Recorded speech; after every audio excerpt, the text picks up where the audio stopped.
इसके बारे में हम पढ़ेंगे। स्टूडेंट, आपने मेरे पहले लेक्चर को नहीं देखा तो आप पहले मेरे लेक्चर को देखिए, जिससे आपको दूसरा लेक्चर और अच्छे से समझ में आएगा। तो देखते हैं कि अब दर्पण क्या होता है। दर्पण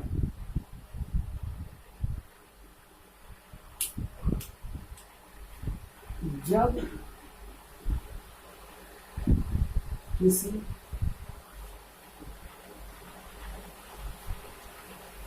चिकनी सतह को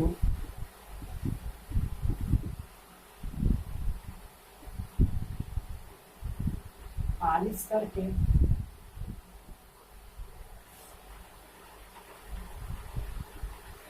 चमकदार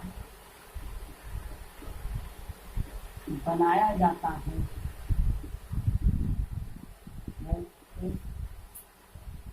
उस परावर्तक दर को दर्पण कहते हैं।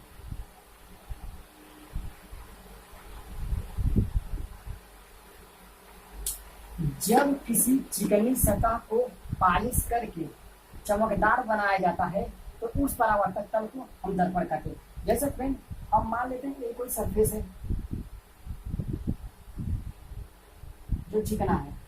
अब क्या कर दिया, हम इसको पालिश कर दिए, हम इसको पालिश कर दिए, मान लिया इसे पालिश कर दिए, अब इसे पालिश कर दिए तो ये जो सतह बना है इस सतह को हम कहेंगे क्या, दर्पण। ये सब जो है इसे हम कहेंगे दर्पण कहेंगे, जिससे हमारा प्रकाश का परावर्तन सही तरीके से होगा। इसे हम कहते हैं दर्पण। दर्पण भी बहुत से प्रकार के होते हैं। चलिए देखते हैं कि दर्पण कितने प्रकार के होते हैं।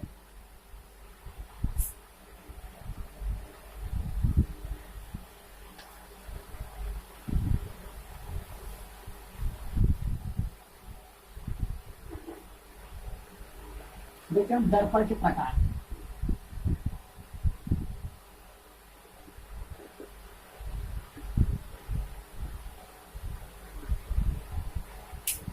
हमारा दर्पण दो प्रकार होता है। दर्पण दो टाइप्स का होता है। पहला होता है समतल दर्पण,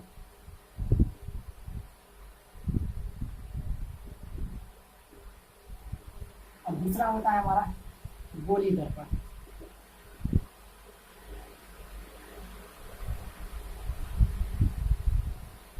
और समतल दर्पण क्या होता है देखते हैं।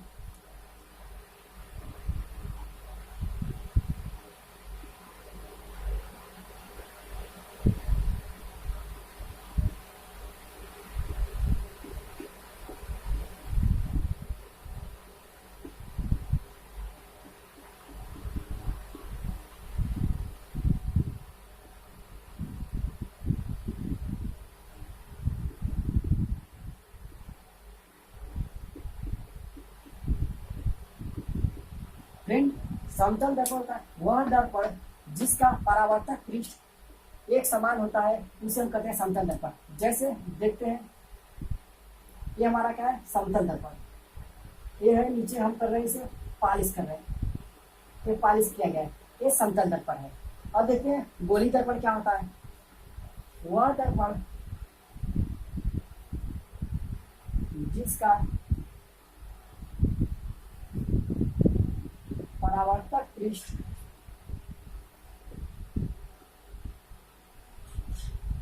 गोलीय या फिर गोलाकार होता है,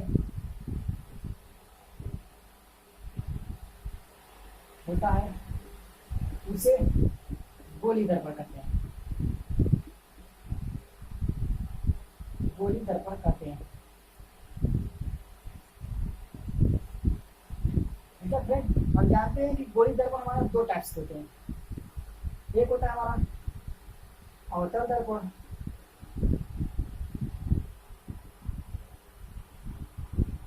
और दूसरा चला उत्तल दर्पण। एक होता है हमारा अवतल दर्पण और एक होता है हमारा उत्तल दर्पण। तो देखते हैं अवतल दर्पण कैसे होता है।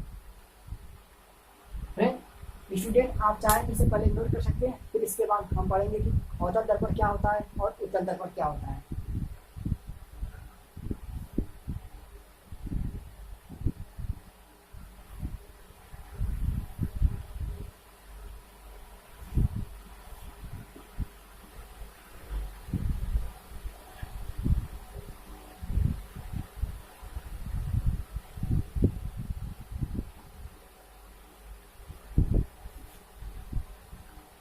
हम देखते हैं अवतल दर्पण।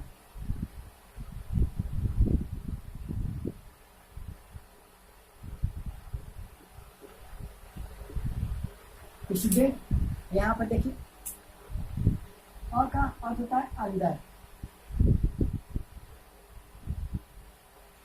अंदर अंदर का मतलब है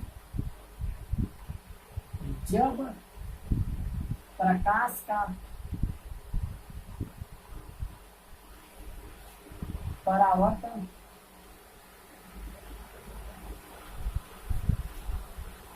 दर्पण के अंदर वाले भाग से होता है या फिर दबे भाग से होता है,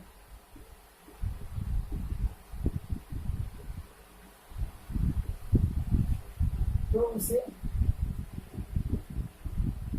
अवतल दर्पण कहते हैं।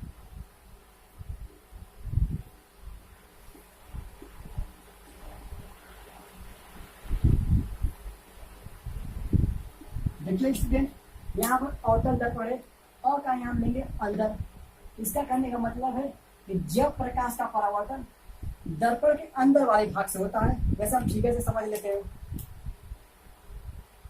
ये हमारा है दर्पण और इधर हम इसको पॉलिश कर रहे हैं। ये हमारा पॉलिश किया गया है, जिसे हिंदी में कहते हैं कलई कर रहा है। ये हमारा पॉलिश किया गया है और प्रकाश का परावर्तन होगा अंदर वाले सतह से। तो कहने का मतलब है प्रकाश का परावर्तन यहाँ से होता है।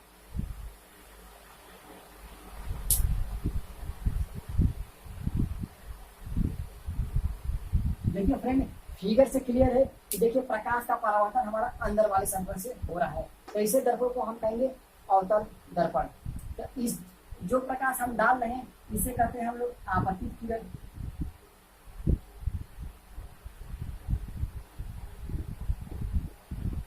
और जो दर्पण से टकरा कर वापस आ रहा है इसे हम लोग कहते हैं परावर्तित किरण।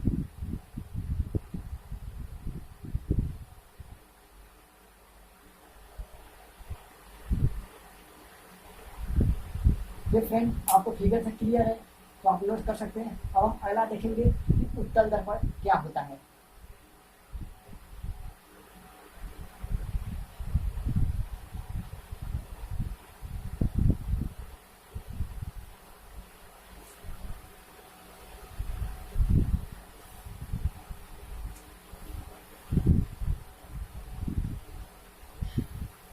उत्तल दर्पण यहाँ देखिए उत्तल वाला अक्षर उ मतलब होता उभरा हुआ।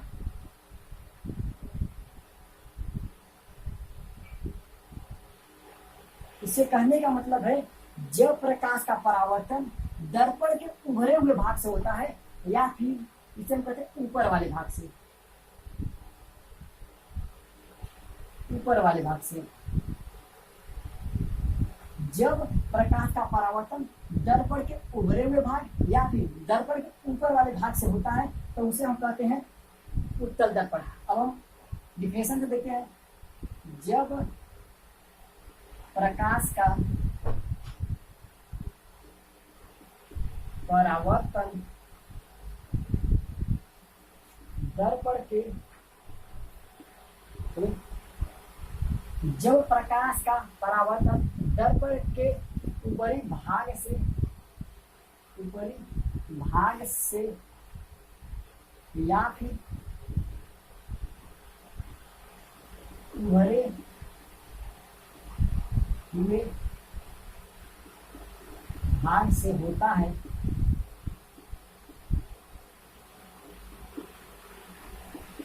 तो उसे उत्तल दर्पण कहते हैं।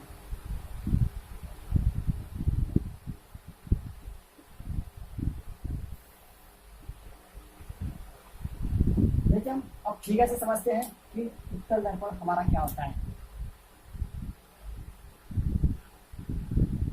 ये हमारा है दर्पण कोई, और इसके अंदर वाले भाग पर हम कलई कर देते हैं या फिर जिसे कहते हैं पॉलिश कर देते हैं। और अंदर वाले भाग में पॉलिश कर रहे हैं स्टूडेंट, अब देख रहे हैं अब हम पॉलिश कर दिए। अब हम प्रकाश का परावर्तन करते हैं। अब प्रकाश इस पर हम डाल रहे हैं। अब स्टूडेंट आप देख रहे हैं कि प्रकाश का परावर्तन जो है दर्पण के उभरे हुए भाग से हो रहा है। ये प्रकाश हम डाल रहे हैं, ये प्रकाश आप परावर्तित हो रहा है। तो जो प्रकाश डालते हैं इसे हम कहते हैं आपतित किरण।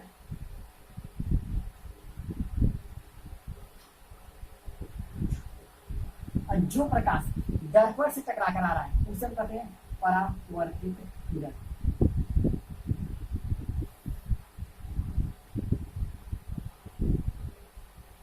स्टूडेंट आप इसे अपने नोट्स में लिख सकते हैं।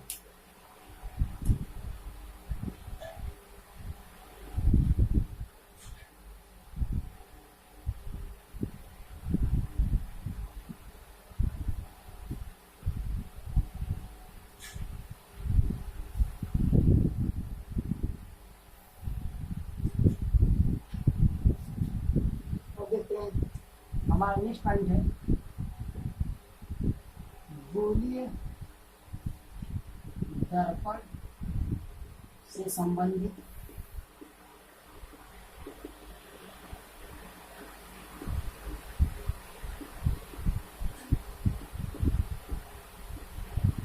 अन्य परिभाषाएं।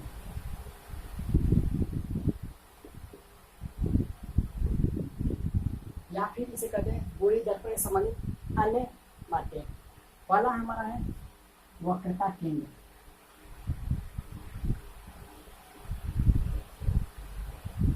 वक्रता केंद्र, अब हम देखते हैं वक्रता केंद्र क्या होता है। अब हम जैसे पढ़े थे गोलीय दर्पण, गोलीय दर्पण का परावर्तक पृष्ठ गोलीय होता है। इसका कहने का मतलब है गोलीय दर्पण का परावर्तक पृष्ठ गोलीय है, तो मतलब उसका कोई ना कोई एक सेंटर होगा। तो देखते हैं क्या होता है वक्रता केंद्र। गोलीय दर्पण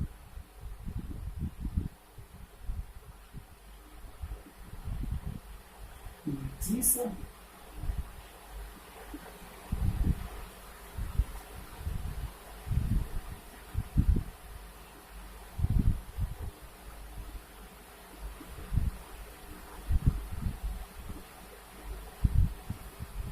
गोली दर्पण जिस खोखले गोले का कटा हुआ भाग होता है, जिस खोखले गोले का कटा हुआ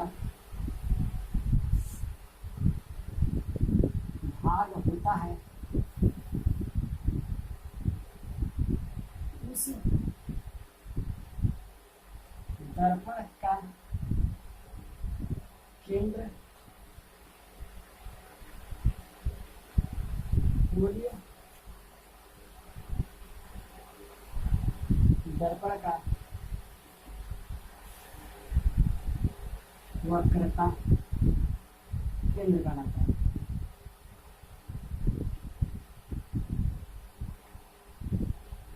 देखिए फ्रेंड अभी सब फिगर से समझ रहे हैं। गोलीय दर्पण है मतलब उसका परावर्तक पृष्ठ गोलीय होगा।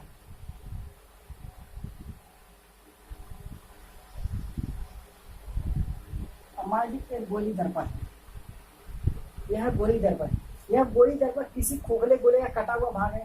तो खोखला गोला है इसका कोई ना कोई सेंटर होगा। तो मान ले रहे हैं ये इसका सेंटर है, यह सेंटर है। तो इसी सेंटर को हम कहते हैं गोलीय दर्पण का वक्रता केंद्र।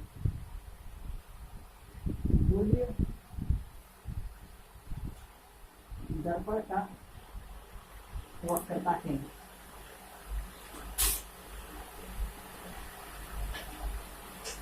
तो स्टूडेंट यह दर्पण का केंद्र है, तो इसकी त्रिज्या भी होगी। तो गोलीय दर्पण की वक्रता त्रिज्या क्या होगी? गोलीय दर्पण जिस खोखले गोले का कटा हुआ भाग है उसकी त्रिज्या गोलीय दर्पण की वक्रता त्रिज्या कहलाती है। स्टूडेंट पहले आप नोट कर ले, तो हम देखते हैं कि गोलीय दर्पण का वक्रता त्रिज्या क्या होती है।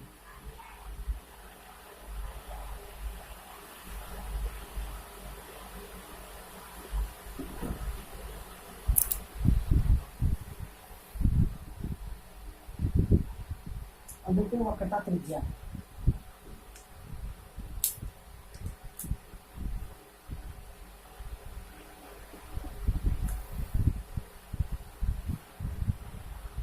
वक्रता त्रिज्या। तो देखते हैं वक्रता त्रिज्या क्या होता है।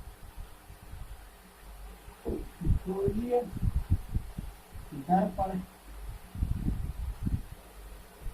जिस खोखले गोले का कटा हुआ भाग होता है उसकी त्रिज्या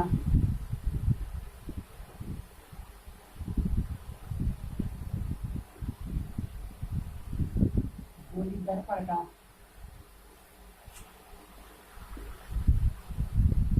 वक्रता त्रिज्या कहलाती है।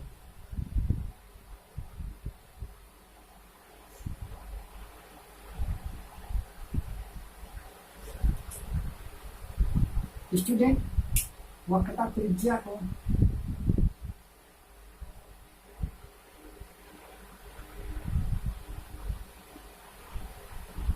आर से प्रदर्शित करते हैं।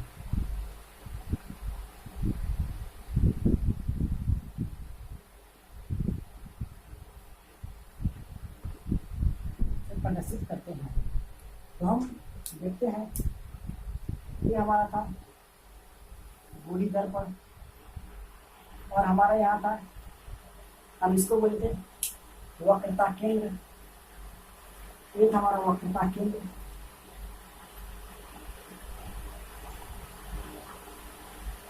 और गोली दर्पण की त्रिज्या, ये इसकी त्रिज्या है। ये त्रिज्या है, यह है गोली दर्पण का वक्रता त्रिज्या।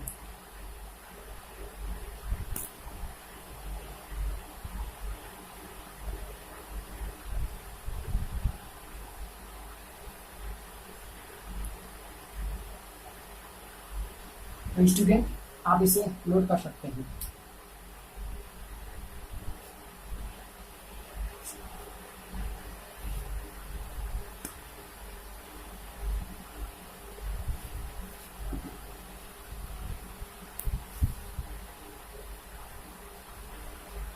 अब देखते हैं ध्रुव क्या होता है। ध्रुव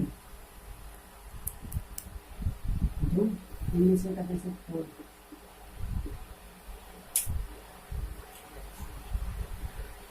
गोलीय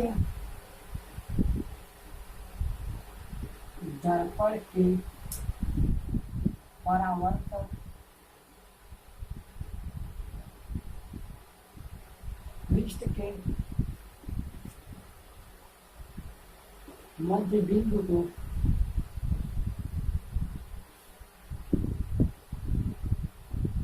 दर्पण का ध्रुव कहते हैं।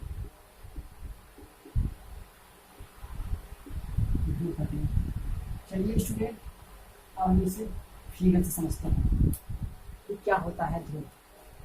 पहले हम देखते हैं अवतल दर्पण के लिए। ये हमारा है उत्तल दर्पण, पहले देख लेते हैं तो उसके बाद देखेंगे हम अवतल दर्पण का है। ये हमारा है उत्तल दर्पण। देखिए स्टूडेंट ये हमारा है उत्तल दर्पण, हम लिख भी देते हैं उत्तल दर्पण। अब कहीं अब कैसे उत्तल दर्पण, अब याद कीजिए हम बताए थे मतलब ऊपर, मतलब कि जब प्रकाश का परावर्तन उभरे हुए तल से या ऊपर वाले तल से होगा। अब देखिए प्रकाश का परावर्तन ऊपरी तल से होगा, इसे कहेंगे कि हम उत्तल दर्पण। अब देखिए परावर्तक पृष्ठ हमारा यही है, हमारा ये सब क्या परावर्तक पृष्ठ, इसका मध्य बिंदु कहाँ है, यहाँ है। इसी को हम कहते हैं दर्पण का ध्रुव, इसी को हम कहते हैं ध्रुव। ऐसे हम डिनोट करते हैं, प्रदर्शित करते हैं पी से। अब हम देखते हैं अवतल दर्पण में।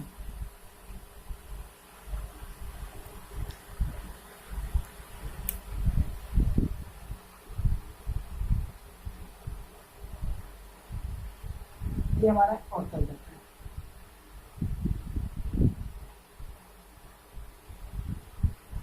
अवतल दर्पण।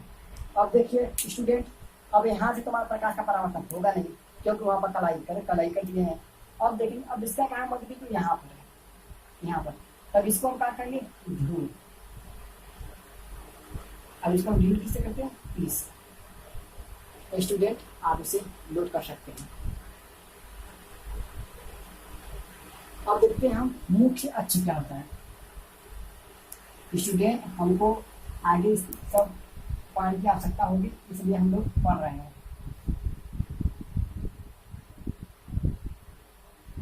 अब देखते हैं मुख्य अक्ष क्या होता है। मुख्य अक्ष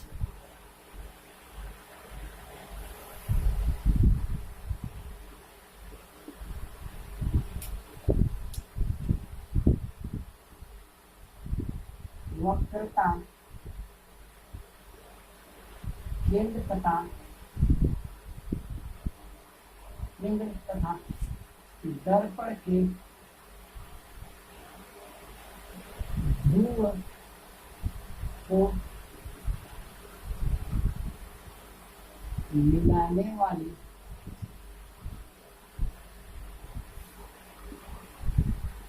रेखा को मुख्य अक्ष कहते हैं।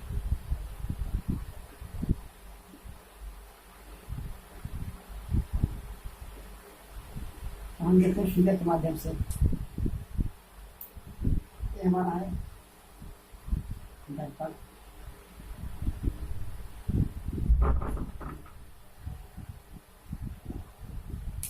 ये हमारा दर्पण है। और हमारा क्या है, यहाँ पर हमारा ध्रुव है P। अब यहाँ क्या हमारा वक्रता केंद्र, अब वक्रता केंद्र अब इसको मिलाने वाली रेखा, हम इसको मिला रहे हैं, मिला रहे हैं। यहाँ हमारा ध्रुव है, वक्रता केंद्र, ये हमारा ध्रुव है, ये हमारा क्या है सेंटर C पर ध्रुव करते हैं। ये जो हमारा है इसी को हम कहते हैं मुख्य अक्ष। अब देखते हैं हम दूसरे फिगर से।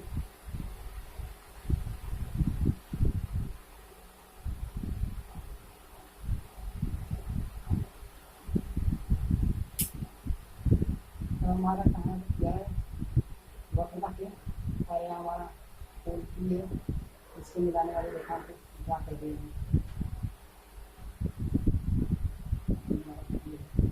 और यहाँ C है।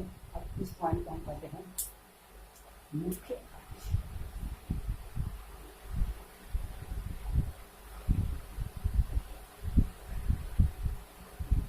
स्टूडेंट आप चिंता न करें, हम एक फिगर में लेकर हम सभी पॉइंट को फिर से एक बार हम बता देंगे। अब आगे बढ़ते हैं, देखते हैं। अब देखिए इम्पॉर्टेंट पॉइंट हमारा आ गया फोकस बिंदु।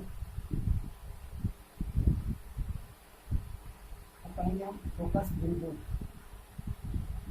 चलो अब हम पढ़ेंगे फोकस बिंदु और फोकस बिंदु क्या होती है। तो पढ़ते हैं फोकस बिंदु अथवा फोकस दूरी। हम पढ़ेंगे क्या होता है।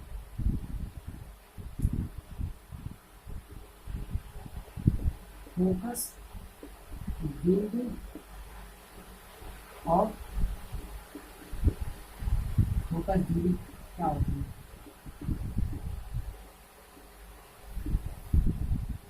हम चलिए जानते हैं कि ये सब क्या होता है। मुख्य अक्ष के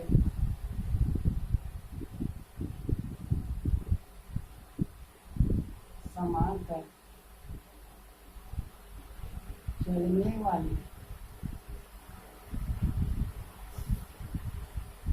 प्रकाश किरणें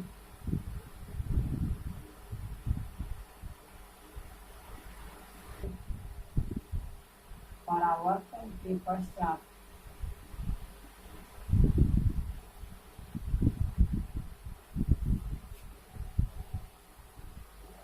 जिस बिंदु पर मिलते हैं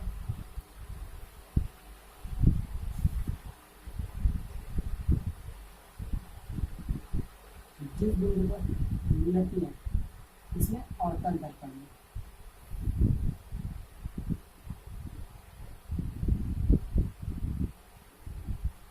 अथवा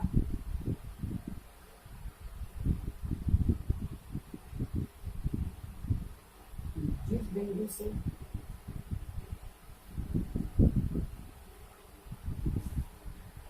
निकलती है प्रतीत होती है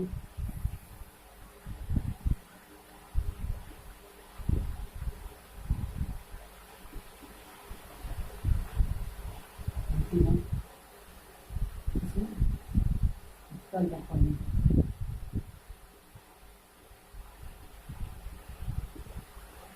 इसे फोकस बिंदु कहते हैं।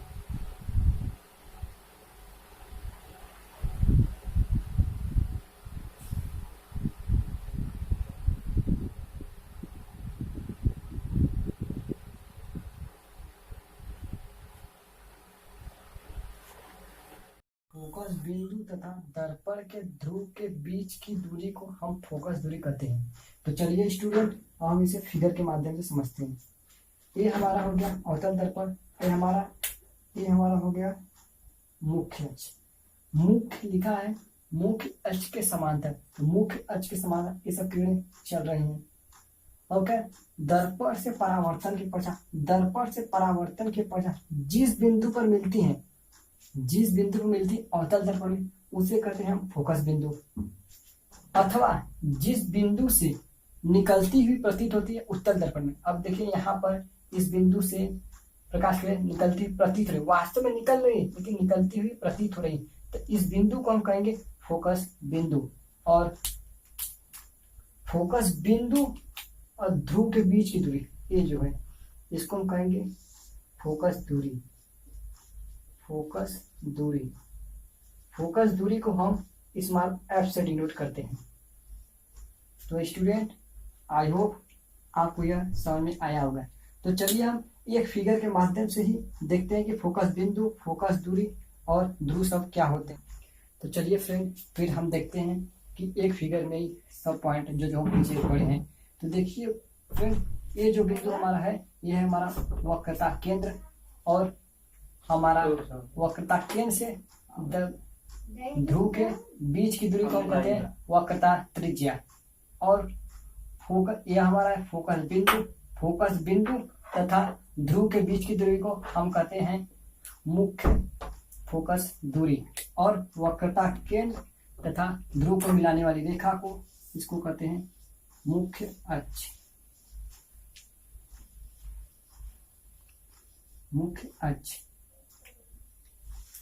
तो स्टूडेंट, आज के वीडियो में बस इतना ही। यदि यह वीडियो आपको अच्छा लगे तो मेरे चैनल को सब्सक्राइब कीजिए और बेल आइकन को प्रेस करें, जिससे आने वाले वीडियो का नोटिफिकेशन आपको मिलता रहे। साथ ही वीडियो को अपने ग्रुप में सेंड करें और अपने मित्रों का मदद करें। धन्यवाद फ्रेंड।